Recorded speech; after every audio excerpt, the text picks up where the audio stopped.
Mark, conta um pouco pra gente dessa história, do seu testemunho, desse DJ até... Cara, na verdade, eu era viciado em drogas. Eu fazia, a minha droga de preferência era a metanfetamina. Meu Deus do céu, forte. Então eu fiz por 13 anos, injetava metanfetamina por anos e anos viciado uma vida de boates, uma vida de drogas e de sexo, essa era a minha vida por todos esses anos. E na verdade eu me lembro até falando, eu quero morar com uma seringa no braço, era nesse nível. Mas eu tive um avô e uma mãe e uma tia que estavam clamando, intercedendo e tal. Então foi uma longa história. Eu estava traficando drogas que estavam fabricadas na penitenciária de Califórnia. E chegaram para mim e eu distribuí no estado de Oklahoma. Caramba! Mas o que aconteceu? Eu era gerente de uns boates na cidade de Tulsa, Oklahoma. E lá, a polícia ficou sabendo do negócio que eles estão fazendo, fechou tudo, e eu não consegui nem sair da cama sem drogas. Depois de 13 anos de fazer todo dia injetando, mas era um vício pesado. Nossa. E uma vez eu passei 20 dias sem dormir.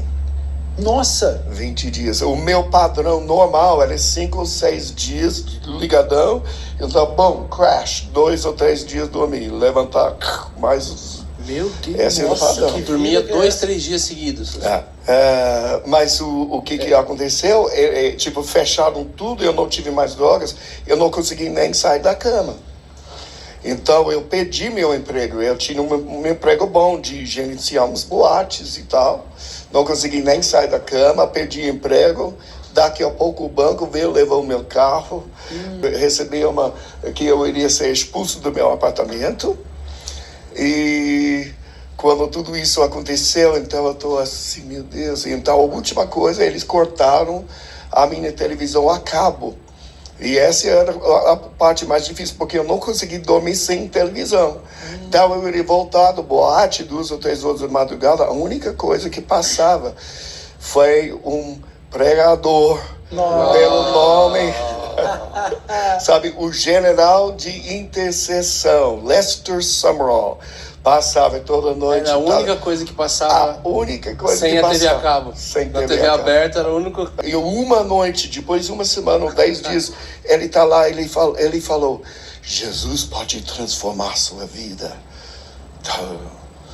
Você queria que sua vida mudasse? E eu estou pensando aqui, meu Deus, eu estou sendo chutado do meu apartamento, perdi carro, perdi emprego, a única coisa que passa televisão é você. Sim, eu queria que minha vida mudasse.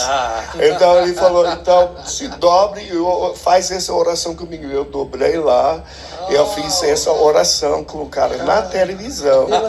Sabe? E eu entreguei minha vida para Jesus em novembro de 92. Pela TV, que legal, cara.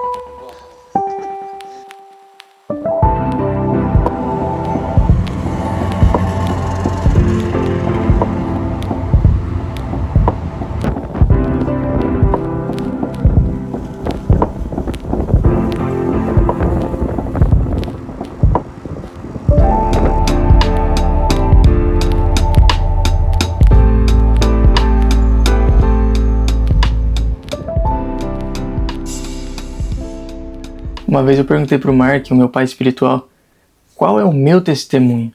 Porque assim, você sabe que eu nunca usei drogas, nunca fui pra baladas, nunca fiz nada dessas coisas. Todas as oportunidades que eu tive de colocar um cigarro na boca nas escolas que eu estudei, eu recusei. Todas as oportunidades de ir pra uma balada, até escondido dos pais, eu recusei. Nunca me embriaguei e todas essas coisas, até devido à criação que eu tive. Minha infância foi bem inocente, minha juventude, adolescência. Não teve uma situação que hoje poderia se dizer que é um grande testemunho. Como você disse, ter injetado drogas no corpo e ter feito várias outras coisas que quase te mataram. Sabe, alguém que estava no mundo da perdição e hoje vive com Jesus. Eu nunca tive um passado assustador desses. Cara, qual é o meu testemunho? E ele me respondeu o seguinte: cara, o seu testemunho é maior que o meu. E isso me congelou na hora. Porque é de se admirar demais uma pessoa que injetava drogas no corpo. Ele mesmo fala nos podcasts que ele já foi e nas igrejas que ele vai ministrar que ele era um rato de rua. Mas hoje ele é um grande exemplo para nós, e quem está por perto com certeza vê Jesus na vida dele. Alguém que abandonou todas as práticas passadas e eis que tudo se fez novo literalmente. Sabe, alguém que carrega a unção de Deus tão forte, mas tão forte. E ele me disse que o meu testemunho era que mesmo nesse mundo corrompido que a gente vive, Deus me preservou. A gente aprendeu a chamar de testemunho forte só o da pessoa que passou pela destruição e teve uma reviravolta cinematográfica com Jesus. Mas ninguém fala daquele que nem sequer provou dos prazeres desse mundo. Ser arrancado de um abismo de perdição é uma bênção. Eu me alegro demais, de verdade, ao ver uma pessoa que teve uma vida transformada no Senhor, mas ser impedido de cair nesse abismo, eu passei a também me alegrar da mesma forma e intensidade. Se a gente parar para analisar, a gente vê Samuel nisso. Ele cresceu num ambiente totalmente corrompido, gente fazendo um monte de coisa errada, mas Deus o guardou desde pequeno. E quando o Mark falou aquilo pra mim, uma coisa forte que veio da minha mente depois de alguns minutos foi o seguinte: é fácil enxergar Deus quando ele te puxa pelo braço, mas é difícil perceber ele no momento, quando ele só coloca a mão no seu ombro e diz: filho, não pisa aí. Paulo mesmo fala de Timóteo como alguém que tinha sido preservado desde jovem. E na Bíblia a gente vê vários outros exemplos disso. E eu lembro quando eu ia nas igrejas com a minha avó, só acompanhando mesmo, e os homens de Deus da época sempre falavam que Deus tinha uma grande obra na minha vida, que minha vida pertencia ao Senhor e tal, e tal, e tal, e muito mais coisas além, sem eu mesmo entender na hora. E aí a ficha foi caindo que o meu testemunho de vida não é sobre um passado assustador, mas uma proteção tão intensa, tão constante, tão amorosa, sabe, tão grande, que nem o inferno teve a chance de começar essa história. Existe uma graça tão grande nisso, cara. Não minha, nem sua, que talvez se identifica com isso. Porque a santidade que eu busco viver hoje, assim como uma pessoa que teve uma vida transformada em Jesus, não é fruto da nossa força, mas sim do amor de Deus. Que no meu caso, ou talvez o seu, seja um pouquinho diferente. Isso não diminui quem veio de um passado tenebroso, mas só mostra, só revela que Deus é multiforme. Ele age com cada um de uma forma completamente diferente. E sabe o jeito certo de lidar com cada pessoa. Talvez assim como eu, você nunca teve um passado que se tornou um super testemunho depois.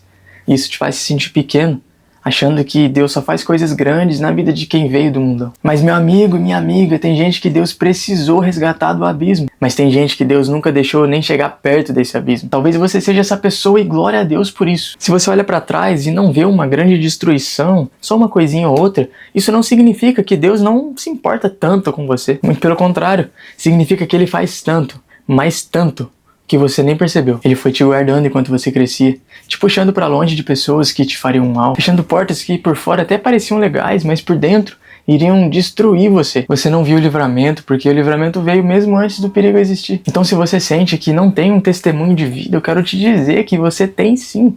A sua história é a prova de que Deus não só salva, mas Ele também preserva. E isso tem um grande valor, assim como uma pessoa que teve uma transformação radical.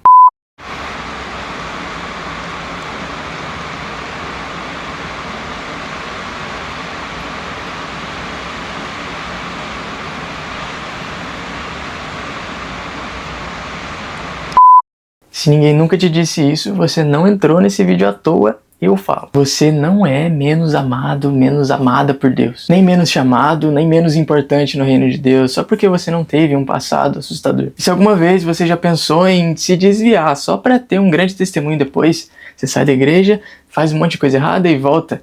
Confesso que eu já pensei nisso por um curto período da minha vida. Mas eu quero te dizer uma coisa, cara. Guarda isso no seu coração, por favor. Isso está vindo do meu coração, indo diretamente pro seu. Existe uma graça gigante, cara, em Deus ter te preservado na rocha, mesmo antes que você tivesse a chance de cair na lama. Então fique em paz, você também é obra-prima para a glória de Deus. E à medida que você se diminui, o Senhor cresce em você. Foque nisso e continue na sua caminhada com Deus.